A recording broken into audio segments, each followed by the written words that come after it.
live show, the Al-Atash campaign, The Thirst Remains. I'm here in the holy city of Karbala, and inshallah for the next few moments and minutes I will be taking you guys through what we've been doing in Karbala and also how you guys have participated and helped. My name is Mohsen Shah, assalamu alaikum, and tonight inshallah we're going to be joined by Mr. Mullah Ali Akbar a little bit later on, but for now I'm here in the holy city of Karbala where you guys have been helping contribute and distribute water, tabarruk, sponsoring the majalis and also the muwakib here in the holy city. From myself and from the whole Imam Hussain charity team, we thank you for these last couple of days. Have been extremely busy, very difficult in the terms of conditions and what we have for equipment wise, but we still managed to give so much back to the Zawar and also the destitute families that are here around the holy city of Karbala during this Muharram period, and giving back in terms of water, food, organising majalis, giving these people a more dignified approach to giving charity where they can be acknowledged and mingle with the others as if they are a part of our own community. Here in the holy city of Karbala, it is getting towards the day of Ashura, and slowly it is becoming more and more busy, more and more people are coming, and we still have a lot of work to do.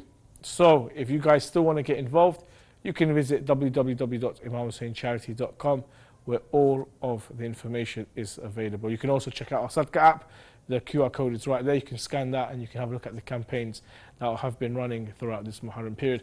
The Muharram period doesn't finish for us, and our charity work doesn't finish neither. We do continue throughout until the Arba'in season. We still have so much work to do, so many more people to help, and you guys can still get involved. Hopefully, I'll be joined very soon by Mr. Mullah Ali Fadhil. Let's see if he's there. Assalamu alaikum, Ali Fadhil. Alaikum assalam wa rahmatullah, Syed Mohsen. How are you? Alhamdulillah, we're doing well. All the way over there in Canada. Can you tell us a little bit about what's been happening in Canada and yourself over the last couple of days, and how Imam Hussain Charity has been doing? What have you seen from Imam Hussain Charity? Yeah, Bismillah ar-Rahman ar-Rahim. Tonight is the night of Ashura here. Oh wow! Okay. In Toronto, yeah. So we have. I know you guys have the night of Ali Akbar alayhi salam. So the 9th. We are into the 9th. We're the night of the 10th now. So everything that we're doing, pretty much the whole 9 nights that we finished, is on one side, and the night of Ashura is on another side. They tell me that there are some special things that happen here in Toronto, especially when it comes to the night of Ashura. And actually, yesterday we were talking about the atmosphere and how the vibe is. Wallah, yesterday, Sayyid Mohsen, after my majlis, which finished at around, 12 a.m., I was invited, me and a few other guys were invited to go to another majlis. Now, this majlis, I didn't really know what to expect. They said it was a night majlis and they do it regularly. But Syed, I walked in and it was like an office space which was converted into a majlis. Okay. And there was, I would say, about 100 youths, 100 guys. And it was just masa'ib after masa'ib after latmiya. You had the Iranian style, you had the Pakistani style. I was there and I recited the Iraqi style of lamentation and mourning. And I think they were there every single night up until the night of Ashura, and they're there for like 3-4 hours up until Fajr. And correct me if I'm wrong, Syed, but the Pakistani culture doesn't have does it have a maqtal per se? Does it have a designated time for a maqtal? Yes, it does. But okay.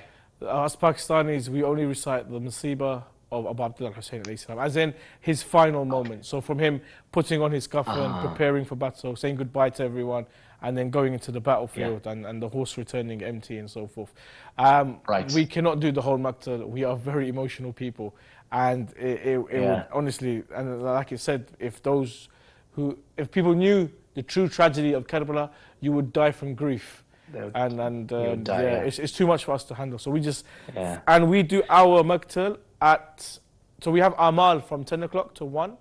Then after the Dhuhr Asr prayer, we'll have some people recite poetry, eulogies and so forth, and then we'll have the final nasiba. So it'll be at that time, in the afternoon is when we do it. Yeah. So here, what they'll do before, the place that I'm reciting at, it's a massive complex of three different centers into kind of one big long building, and they've used three halls for that. And they have the Pakistanis there, they have the Afghanis, and they have the Iraqis there as well. So what they'll do on the night of Ashura, after the main majlis, around 12, 1 a.m., everyone would come out in a massive procession. So we're talking thousands now of people in one big procession. And then they'll do the latmiyat and they'll do the lamentations, and it's a moment that they have every year where all of the communities come together. So that's one special thing that they do before the day of Ashura. It's similar in London. You know, when we have the Masira on Ashura, the whole community, every background, including the reverts, everyone comes for that one Masira, whether it's going towards down Holland Parkway or towards Trafalgar Square. But everyone's there collectively holding, different But that's banners during the day, Syed. That's during the day. I'm talking about the night of Ashura. These guys come out, the night, literally the night of Ashura. And in a way, it's kind of special because they want to prolong as many hours as they can. In mourning and in memory of Imam Hussain alayhi salam, because in a way this is the night. There's two nights that are very special: the night of Ashura and then the night of the 11th. So on the night of Ashura, you just don't want it to end. So we hear the famous poetry of Ya wa sa'atik, oh nights, prolong your hours. We don't want it to end because we want to be with Imam Hussain as much as we can. But on the night of the 11th, it's like, no, can the night come as soon as possible, because Zainab alayhi salam is going through her tragedies then, and she doesn't have Hussein, she doesn't have Abbas, she doesn't have Akbar, she doesn't have anyone around her. So those two nights, they're very, very contrasting. So I don't know what it's like in Shah Maghariban, the night of the 11th here. It's the first time me experiencing it. From what I know, here in the night of Ashura, they try to prolong it as much as they can.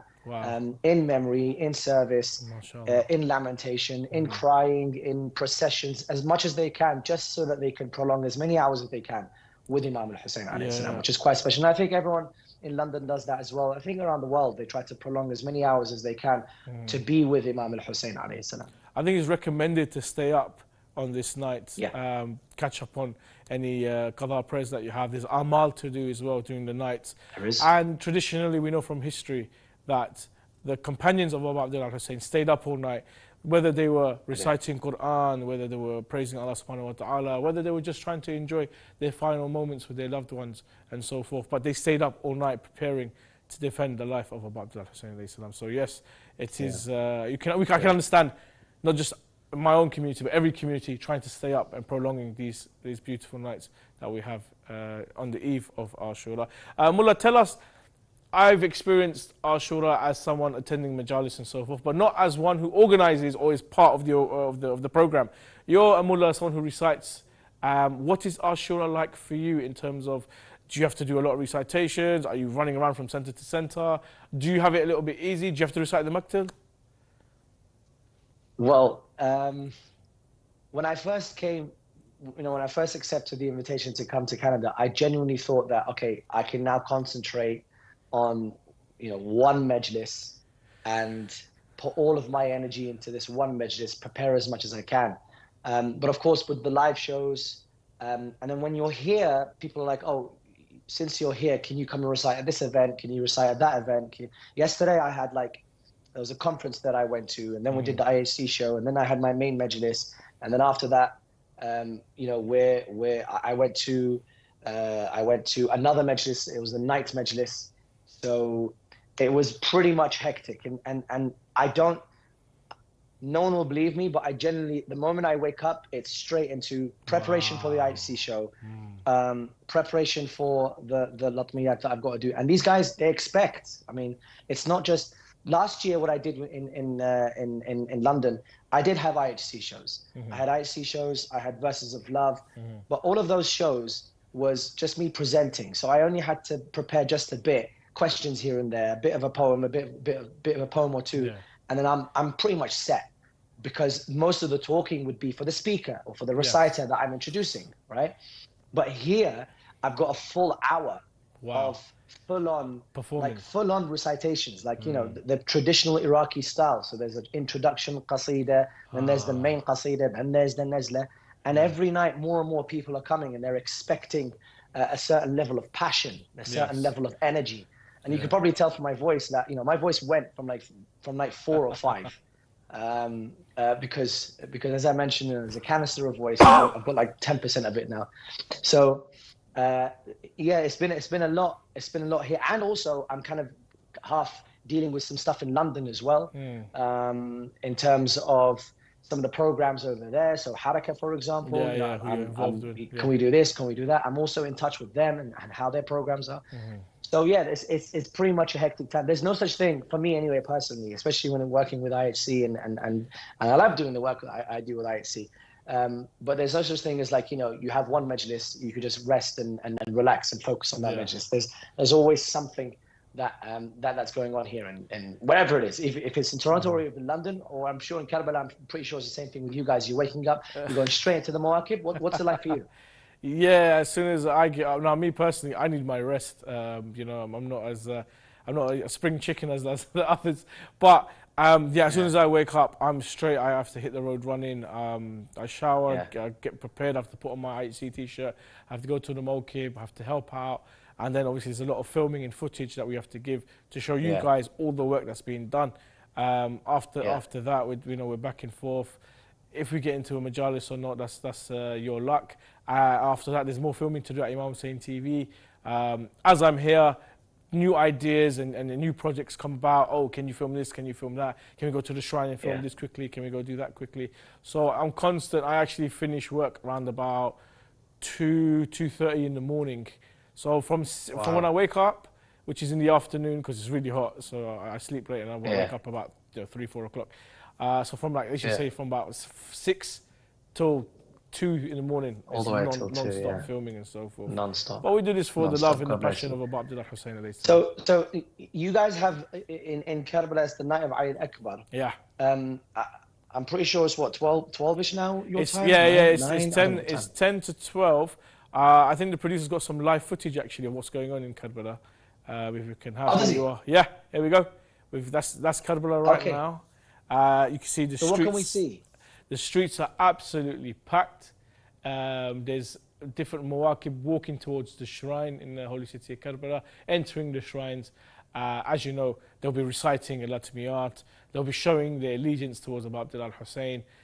Same with Abu Fadhil Abbas alayhi salam. I think that's Najaf. Najaf are very famous for that mash'al, I think it's called, with the fire. Yeah, we can see it, and obviously they have their war dance with the swords that they do as well, to show strength and to show that they are prepared to fight for Abu Abdullah Hussain alayhi salam. So we've got some, you know, it's not just Karbala that is busy. I think the whole of Iraq is very, very busy these nights as we approach Ashura. So for the night of Ali Akbar, what typically could you see? For Ali Akbar, we saw, the Mawaqib that I saw there was a lot of people coming out. There was a lot of drums, trumpets. Some people were dressing up. There was a lot of zanjeers, so they had the handle with chains, and they were walking around in the streets.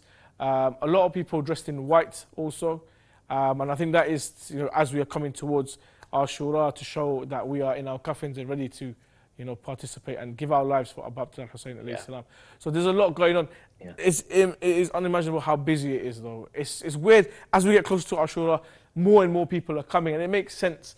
People are probably, you know, it's Ashura. They say, you know what, let's go book a hotel in Karbala a night or two, you know, so that we can spend the whole, you know, evening, you know, eve of Ashura by either the Mukhayyam or in the shrine, and, you know, welcome the ritual. Have you seen any preparation for the day of Ashura? And we know what happens on the day of Ashura in terms of the Tatbir processions. Have you seen any preparations for that? Indeed. So the last 3 days, I think, the shrines have been preparing. They put sand on the steps, so they make it a nice, smooth, decline surface for those to enter. Yeah, they make a nice little slope. That's already been done. In the shrine, certain sections have been cut off, laying out new carpets. There are people Okay. in the streets sharpening their knives and their zanjir and so forth. A lot of white coffins being sold, white distashat and so forth. And everyone is just waiting for that moment. I think we've had a discussion on Morning Barakah in regards to Tatbir and the ritual and how spiritually enlightening it is, how it reminds you of the battlefield of Karbala and that day. So yes, everyone is actually preparing and so forth. And inshallah, may God bless them and accept their azah. Inshallah, inshallah. So I think we could tell some of the producers in terms of the work that's been doing for IHC. Well, we can go to a quick one or two videos that they have. After that, inshallah, we'll talk about the person that we are remembering today, and that's Ali Akbar. So I think, Syed, with your permission, if we can go to a very small video. Inshallah, if the producer's got a nice VT ready, we'll show you some of the work that we're doing here in Karbala. Multiple kitchens in which thousands of meals are being prepared for those that are coming to the majalis and the ma'at of Imam Hussain alayhi salam. Your donation to Al-Atash campaign will go directly to buying the pulses, the herbs, the spices and the rice that's being prepared and cooked in the majlis. Be part of the change. Be part of the donations.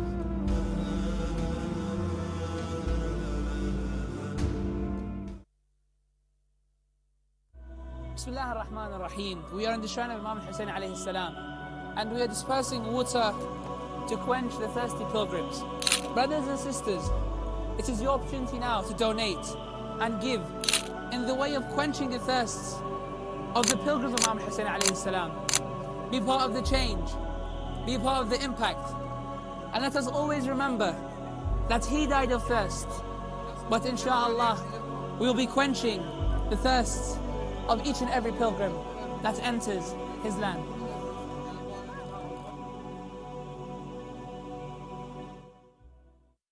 Yes, my co-presenter Abu Talib there, who was helping out, distributing water and then so forth here in the holy city of Karbala. If you guys want to get involved and see our campaigns, you can visit www.imamhussaincharity.com or just scan the QR code and go to the Sadqa app, and there we'll have a list of all the projects that we're doing through this holy month of Muharram and Arba'in, and you guys can get involved over there. I'm your host Mohsen Shah, and I should be with Mr. Mullah Ali Fadhil. Assalamu alaikum, Mullah. Are you still there?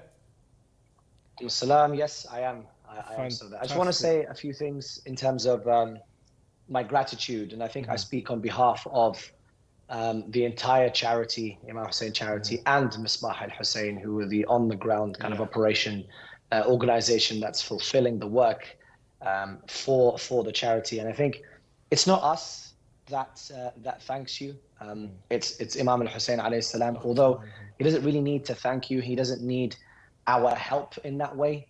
However, the thanks comes from Allah subhanahu wa ta'ala, the thanks comes from the Holy Prophet, Imam Ali, Fatima Zahra, Imam Hassan, and ultimately Imam al-Hussain alayhi salam. Because the thirst does remain, brothers and sisters. Again, I'm not calling on you to donate. Look, if you want to, that's absolutely fine. If you want to contribute, that's absolutely, the details, you know where to get them. But the thirst does remain, and this campaign that we're working on, and I think inshallah we can work on every single Muharram, where we're calling upon the brothers and sisters out there, whoever you are, wherever you are, that the thirst of Imam al-Hussain alayhi salam did not stop on the day of Ashura. The thirst of Abil Fadl Abbas, the thirst of the children, the thirst of the women, the thirst of the companions. They were crying out for a savior. They were crying out for water. They were crying out for safety, especially the young daughters of Imam al-Hussain alayhi salam, the young daughters of Rasulullah, who had to run from tent to tent, who were running away from the enemies. Now you can imagine, this is a 3-year-old, a 5-year-old, a 7-year-old, a 10-year-old. These people, these young girls, these young boys do not understand the concept of war. They don't understand the concept of enemies. They have been living with the comfort and the protection and the safety of their fathers and their uncles and their brothers. And all of a sudden, within 3 hours, all of that is lost. So their thirst for safety, their thirst for protection, their thirst for freedom lasts until today. And that call of Ya laytana kunna ma'ak فنفوز فوزا عظيما, that call that Imam al-Hussein made transcended time and space to reach us today, and it will be a call that will last until the day of judgment, until Fatima Zahra alayhi salam can tell the mourners of Imam al-Hussein, this is where your path is. Because at the end of the day, we have narrations that say, Fatima Zahra alayhi salam, how is Fatima Zahra going to benefit those who cry for Imam al-Hussein alayhi salam? She said, I will guide them towards heaven. There is narrations that state the Prophet, how he's going to help the mourners of Imam al-Hussein, Imam Hassan, Imam Hussein, Imam Ali alayhi salam, and of course Fatima Zahra. How are they going to help those that give towards Imam al-Hussein alayhi salam, and they will show them the path towards heaven and salvation. So that thirst does remain. The thirst that we see today in terms of those who are living in poverty are those that, for example, need a shelter, need education, need warmth, need water, need food, need sustenance. They have a thirst for everything that we take for granted.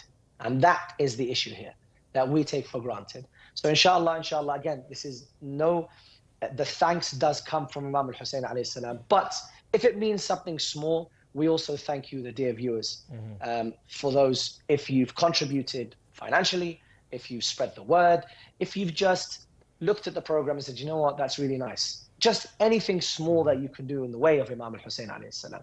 And Syed, we mentioned this yesterday, and I think I want to reiterate this point as well.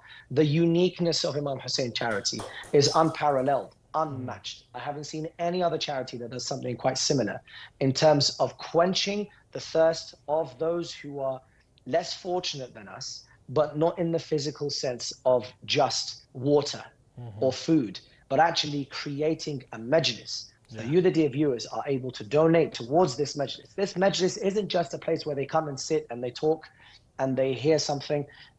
On the physical level, yes, it is. A majlis is people that come in, gathering, they remember Imam al-Hussein, they have some food, and they're on their way. But to someone who is less fortunate, who doesn't have a community, who doesn't have a family, who doesn't have food or sustenance, the majlis of Imam al-Hussein is their only hope for their thirst to be quenched. So we thank you for quenching their thirst temporarily, but the work does carry on, as Sayyid Mohsen mentioned, in terms of up until Arba'in and after that as well. I say quickly as well, thank you to all those who had supported and donate towards the campaign, because I'm here on the ground and I get to see the work and I get to see who is receiving this stuff. And I like what you said in regards to we can give charity in a more dignifiable way, where these people who are less fortunate than us seem to be, number one, they'll be acknowledged, they'll come in and camouflaged in the crowds, and no one will be able to tell any different. When they sit next to people on the sufra to eat and so forth, they just look like they're just coming towards the majlis and enjoying the majlis. So it is a very, very beautiful and dignifiable way for us to spread charity and so forth. This is the night of Ali Akbar, many will be going towards the shrine tonight. I believe Ali Akbar is buried at the feet of Abu Abdullah Hussein alayhi salam. Correct me if I'm wrong, Mr. Fadhil. Yeah, no, he is. He's buried. الطفل الرضيع, his 6-month-old, is buried at the chest of Imam al-Hussein alayhi salam. However, Ali Akbar is buried at the feet of Imam al-Hussein. Ali Akbar has one of the saddest stories when it comes to the day of Ashura, because a mother can relate to it, a father can relate to the story, a younger brother can relate to the story, a younger sister can relate to the story. Ali Akbar was the gem, and he was the shining light of Imam al-Hussein alayhi salam. He was one of the most proudest fathers that he could be, Imam al-Hussein, to produce Ali Akbar, because of the fact that he resembled the Prophet in akhlaq, in morals, in mantaq, the way he talked, the way he looked, and his manners. When Ali Akbar stands in the middle of the battlefield, some of the enemies were actually confused, thinking, has the Prophet been resurrected, and is the Prophet now standing in front of us? So it makes them question their motive. What are we doing right now? Because we're supposed to be on the path of the Muslims, right? But here we are fighting what looks like the Prophet. So for Imam al-Hussein alayhi salam, it was a very, very heart-wrenching moment for him, because the companions had all been martyred. in the way of Allah subhanahu wa ta'ala. And then Ali Akbar steps forward. Now, immediately, every single companion, family member, even Abbas alayhi salam, right? Every single person that came to Imam Hussein and said, please give me permission to go out into battle, he would tell them no. He will tell them no. Do something else, find something else to do. I don't want to give you permission. The only member of the entire men and the army that Imam Hussein, don't know about hesitated, but the only member that he didn't deny straight up was Ali Akbar alayhi salam. Showing what? Showing that this isn't a family thing. I'm not here to protect my own family, and you guys can go and give yourself for the way of Allah subhanahu wa ta'ala. No. If I am here for the cause and I'm ready to sacrifice all. So if my own son, who's 27 years old, I have developed and grown and fed and clothed and loved for 27, 28 years, I'm willing to give that away to show you how serious and how committed I am to the cause, that something needs to happen so that the teachings of the Prophet can be resurrected once again and revived, essentially. So when Ali Akbar comes to Imam Hussein and says, لَقَدْ ذَاقَ صَدْرِي, and I see what the situation is, he doesn't say no, but he starts to cry and he starts to weep and they start to hug, because he knows, Imam Hussein knows that it's time for Ali Akbar to go. When Ali Akbar goes into the battle, two things that are quite special happen. Firstly, he introduces himself. أنا علي ibn al-Hussein ibn Ali. نحن وبيت الله أولى بالنبي. Right? He says, I am Ali, the son of Hussein, the son of Ali. I am here to fight and to resurrect or to speak essentially on behalf of my holy prophet, the Nabi. So when he fights, and whatever the battle happens, Layla, his mother, so again, mothers now can connect to this. Layla, his mother, obviously had to give into the fact that she's sacrificing Ali Akbar towards battle. Now Layla, she can't see what's going on, but Imam Hussein can see. So she finds out what the situation is with her son through the eyes of Imam al-Hussein. She looks at his face. So if she sees that Imam Hussein is smiling, she knows that Ali Akbar is doing well. Right? He's proud. But if she sees that Imam Hussein is frowning or Imam Hussein is a bit upset about something, she knows that her son's in danger. So when she does see him frowning, she says, Aba Abdullah, tell me what's happening to my son. That's when Imam Hussein turns to her and says, look, I fear for our son. Why don't you go into the tent and make dua that he returns? So she goes into the tent and she sits down on the floor all alone and she says to Allah subhanahu wa ta'ala, oh, the one who returned Yaqub to Yusuf to Yaqub, sorry. Oh, the one who returned Yusuf to Yaqub, because we know that Yaqub, Jacob, lost his son for years and years and years and years. However, he didn't lose hope. He cried and he mourned, but he didn't lose hope of seeing his son. Oh, the one who returned Yusuf to Yaqub, bring back my Ali to me. Bring back my Ali to me. And then she falls, narration says she falls unconscious because of the heat and because of her desperation. She falls unconscious. Ali Akbar returns, but when Ali Akbar returns, he says to his father, Aba Abdullah al-Hussein, the thirst is killing me. Oh, my father, the thirst is killing me. The armor is heavy. Is there any water for me to drink? He says a line, Imam Hussein says a line to Ali Akbar, which then becomes important later on. He says to him, oh my son Ali Akbar, there is nothing for you here. There is nothing for you here. I am thirsty. Everyone is thirsty. There is nothing for you here. He says, but don't worry, my son Ali Akbar, for the Prophet will quench your thirst from the pool of Kawthar, upon which you will never ever feel thirst ever again. But he then says to him, why don't you need to go and see your mother? She's made a dua for you to return. Go and see your mother. So he goes into the tent. He sees Layla on the floor, unconscious. He kneels down beside his mother.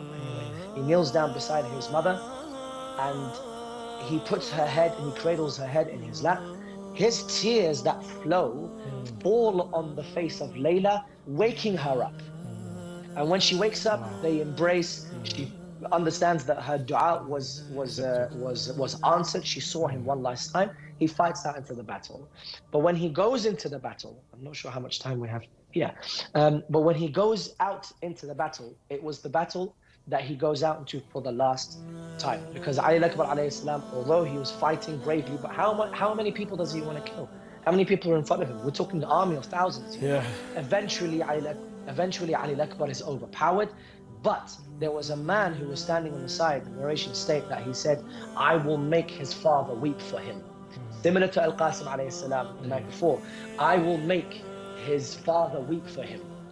And so he comes, and instead of fighting him face to face, he digs a spear into the back of Ali Akbar alayhi salam, and then the swords start to rush on Ali Akbar. Now, Ali Akbar, when he falls, he doesn't fall to the ground. He doesn't fall backwards. He falls forward onto the horse's eyes, blurring his vision. And so instead of Ali Akbar going back towards the camp, or the horse going back towards the camp, he went forward into the enemies, and then he was at the mercy of the enemies. They narrations mentioned that they dragged him onto the floor, threw him onto the floor, and the swords came, upon which Imam Hussain alayhi salam, when he rushed towards Ali Akbar, because there was a last call of Aba ya Hussain adrikni, Aba ya Hussain adrikni, come to my aid. Imam Hussain narration state, when then he came towards Ali Akbar, usually a rider would come off the saddle, he'll put one foot over the other, and then slowly come off the horse. Imam Hussain alayhi salam jumped from the horse onto the floor, right next to the body of Ali Akbar, and he became cheek to cheek with Ali Akbar, because he couldn't believe what he has seen in front of him. In what state did Ali Akbar alayhi salam meet the eyes of Imam al-Hussain alayhi salam? Now remember when I mentioned that the Prophet would quench the thirst of Ali Akbar. Here Imam al-Hussain is at the cheek of Ali Akbar. Ali Akbar is seen to be smiling, and then he would turn his face, and then he would be frowning. Imam al-Hussain says to Ali Akbar, why do you smile? Ali Akbar says, you told me that my grandfather will quench my thirst. Here is, I can see my grandfather with a cup of water from the pool of Kawthar, and I will drink this water and I will never be thirsty ever again. So why, oh Ali Akbar, do you cry? Ali Akbar says, I cry because I see my mother Fatima. I see your mother Fatima slapping her head, saying, wa walada wa Husayna. She sees Imam al-Hussain laying on the ground of Karbala. Inna lillah wa inna ilayhi raji'un. وسيعلم الذين ظلموا أي منقلب ينقلبون والعاقبة للمتقين. The story of Ali Akbar is really a very difficult story to recite. Indeed. And yeah, so Sayyid Mohsen, that is the calamity of the Ahlul Bayt alayhi salam, the tragedy of Imam al-Hussain alayhi salam, the fact that he had to see his son butchered in that way is very difficult. Indeed. I think a lot of people would say, well, what about the others? What about his brother? What about his other sons and so forth? But the reality is that when you have someone who is a young man, someone who may be married or is to be married, or someone he's gone past the adolescence and so forth, he's become a man, and there's so much ahead of him. When a person like that leaves this world, it really is heartbreaking, because it's like his life had just begun. He had so much more to achieve, and you know, this is why it is considered one of the biggest tragedies. And like you said as well, Ali Akbar was the light and the love of Abu Abdullah al-Hussain alayhi salam, like any son would be to a father. But having a son that resembles the Prophet sallallahu alaihi wasallam truly shows how much hatred that they had towards Imam Hussain in his camp, that they were willing even to kill the Prophet sallallahu alaihi wasallam. I think we've got. So that's the thing. Like, go ahead. Yeah, go on. I was going to say, I think we've got about 5 minutes left, but yeah, continue. No, I was going to say that's the thing with if you really kind of just try to fathom the idea of what is actually going on in Karbala. You have so-called Muslims who, I believe they have Tawheed. I believe that they believe in the Prophet. The Yazid is supposed to be the self-proclaimed Islamic Khalifa of the time. He's the one that's leading the Islamic Ummah. So it's really hard to understand to what extent, and that actually gives you testament to Imam Hussein's determination to change it up, because these guys were willing to, as you said, literally kill the Prophet because they see the Prophet in front of them. They see Ali Akbar. There are stories mentioning Ali Akbar where there was a man. The story is a bit hazy at the moment, but a Christian man who sees the Prophet in his dream goes to Imam Hussain alayhi salam and says, I saw the Prophet and I was very impressed or something or the other. And he says, and Imam Hussain says to him, look, if I can bring you the Prophet now, would you recognize him? He says, yes, I would. So that and then Imam Hussain says, okay, my son Ali Akbar, come forward. And when Ali Akbar came forward, the man is like, this is the man that I saw. This is the Prophet that I saw. And so the people at the time, the enemies, they are willing to kill the Prophet for whatever cause that they had, which is unbelievable to even think about. And that's why Imam Hussain says, look, if it means my blood has to be shed, it has to be shed.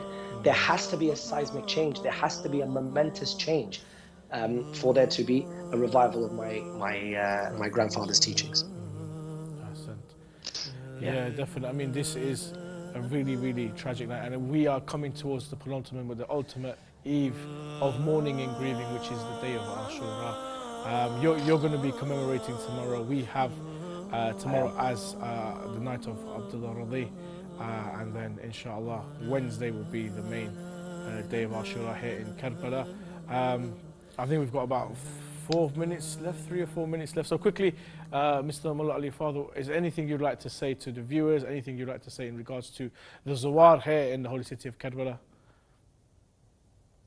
Yeah, look, one thing that I always want to say, and I'll end with, is that the holy Prophet Ibrahim was ordered to rebuild the Kaaba. When he rebuilt the Kaaba, there was no one in front of him, but Allah made him make a call to the believing men and women to come towards the Kaaba. So when Ibrahim looked around and said, there's no one here, Allah subhanahu wa ta'ala says to him, don't worry, you just make the call, and then we will do the rest, basically. So he makes the call of labbaik Allahumma labbaik, labbaik la sharika laka labbaik, inna alhamda wal ni'mata laka wal mulk la sharika lak. And miraculously, that call reached every single believing men and women, not just in those times, but the years to come, for them to come every year towards right. Imam Hussain alayhi salam, we know that he is the inheritor of the prophets, and he inherited the similar call when he stands on the day of Ashura saying, Hal min nasirin yansurana, is there anyone out there to help us, to aid us? It's not a call for those people in front of him, because they're willing to kill the Prophet, so they're not going to help him. So this call, similar to Prophet Ibrahim, Allah subhanahu wa ta'ala made sure that this call transcended time and space to reach us today, and we have to answer that call. Now we can answer that call in many different ways, by holding majalis, by reciting, by going out to ziyarah, by doing our majalis. All of that is fine, but also helping those who are in need is massive on that list as well. So inshallah we can answer the call of Imam Hussain alayhi salam today, this year, next year, every single year, as long as you are alive. Keep answering the call and keep helping those that are in need. Thank you very much, Mr. Mullah Ali Fadhil, all the way there in Toronto. And yes, like you said, answering the call of Abu Abdullah Hussain can be answered in many, many ways. Whether it is performing Azadari by wearing black, attending the majalis, whether you are helping organize programs, or whether you are contributing towards the Zawar here in the holy city of Karbala, those attending the majalis, sponsoring majalis, giving out tabarruk. There are many, many ways to serve the Ahlul Bayt. But the most important thing is that you do serve, and that inshallah Abu Abdullah Hussain looks at you and puts your name down as the khadim, as those who helped, as the servers, the aiders of the majalis. And inshallah Fatima Zahra salamu alayha will accept your sorrows, your grievances, and also all of your amal, inshallah, during this month of Muharram. Mr. Ali Fadhil, I would like to thank you over these last nights. Thank you, really Syed. helped, and also the service that you've done over the years towards the Ahlul Bayt and Abu Abdullah Hussein, commemorating, reciting, and inshallah may you have the strength to recite for many years to come, and inshallah you will be able to be reciting here in the holy shrine of Abu Abdullah Hussein alayhi salam. Yeah, Hussein. Yeah, Hussein. Thank you very much, Syed, for your time, and of course for the people in the background as well who are putting a lot of hard work, the producers, the directors, the camera guys, everyone. Thank you very much as well. Thank you. To all the viewers that were joining us on this episode, and to all those who have been supporting us over the last couple of days in this whole Muharram campaign, we thank you so much for your effort and your support. We are still running the campaigns. You still can get involved. So please visit www.imamhussaincharity.com. In the meantime, inshallah, I will perform this final ziyarah on behalf of all those who have contributed towards Imam Hussain charity, inshallah. Bismillah ar-Rahman ar-Rahim. Assalamu alayka ya Aba Abdullah. Assalamu alayka ya ibn Rasulullah. Assalamu alayka ya ibn Amir al-Mu'mineen. Assalamu alayka ya ibn Fatima Sayyid al-Nisa'i al-Alamin. Assalamu ala al-Hussein wa ala Ali ibn al-Hussein wa ala awlad al-Hussein wa ala ashab al-Hussein. Ya Aba Abdullah, ya Hussein. Tonight we will commemorate your son Ali Akbar. And we will commemorate all your companions and all those that loved you and died. And inshallah, give an opportunity for all the Zawar to come onto your dome, inshallah. Thank you very much. Assalamu alaikum wa rahmatullah wa barakatuh.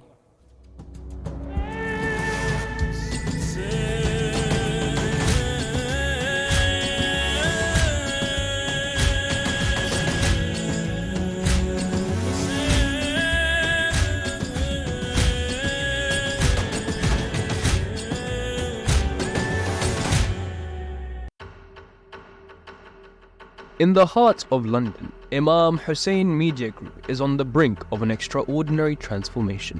We are securing a new home, a sanctuary named after the Queen of Karbala, Lady Zainab Salamullahi alayhi, who commemorated Abi Abdullah al-Hussein and spread the message of Karbala. This new complex, spanning 515 square meters, will be the central hub for our 5 channels. A place for filming, editing, broadcasting and gathering as a community. With a cost of £1.5 million, we invite you to be part of this new chapter. Each square meter will cost £2,900, but every contribution counts. One share is £290, or even one brick is £50. Your donation will not only build this sanctuary, but also secure immense reward in this world and the hereafter. Every show produced, every message broadcasted will be a source of thawab for you and your families.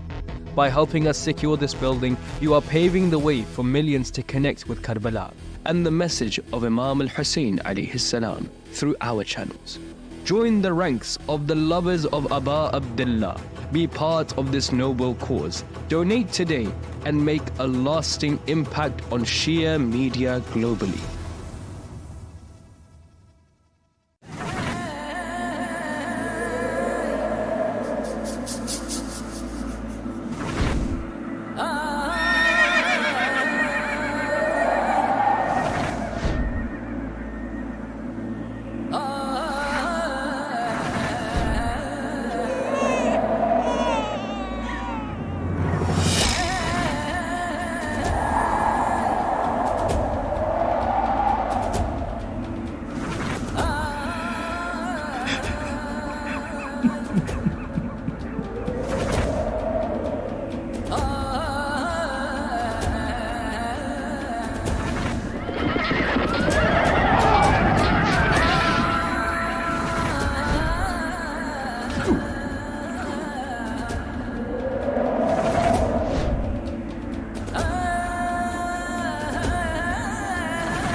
5 for Ahlul Bayt alayhi salam. Some